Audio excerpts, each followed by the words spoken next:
যেটা আমরা জমি থেকে সংগ্রহ করে এনেছি, আর এখন সেটা মারাই করা হবে এই যন্ত্রের সাথে। এইটাই শেষ বোঝা, আর জমিতে ধান নাই, এখন এই ধান আমরা মারাই করব।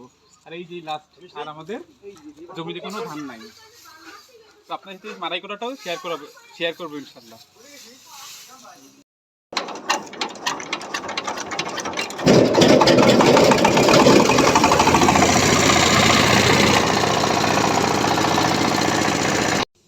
এই তো শুরু হয়ে গেল আমাদের ধান মাড়াই করার প্রক্রিয়া।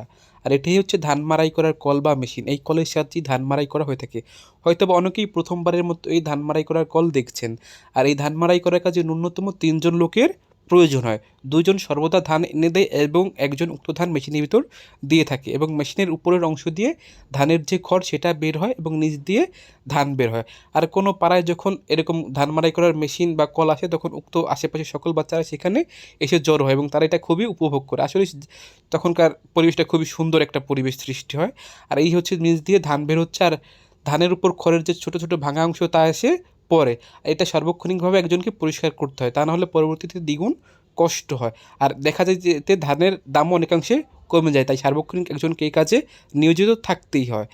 আর একজন কৃষক দীর্ঘ প্রায় 5 থেকে 6 মাস কষ্ট করে তার যে কাঙ্ক্ষিত সোনালী ফসল ধান সেটা তিনি তার ঘরে তুলেন। আর এর যে আনন্দের মুহূর্ত আর কিছুই কৃষকের হতে পারে না। তার মুখে যে বাঁধভাঙা হাসি, যেটা কোনো অর্থের দ্বারা পরিমাপযোগ্য না। আসলে সেই আনন্দটা সরাসরি না দেখলে বোঝা যাবে না যে কী পরিমাণে একজন কৃষক প্রশান্তি লাভ করেন।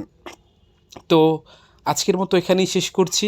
পরবর্তীতে ভিডিওতে আপনার সাথে আবার দেখা হবে ইনশাল্লাহ। সবাই আপনারা আমার পাশে থাকবেন, সাপোর্ট করবেন। আল্লাহ হাফেজ সবাইকে। আর অবশ্যই লাইক, কমেন্ট, ফলো করতে কিন্তু ভুলবেন না।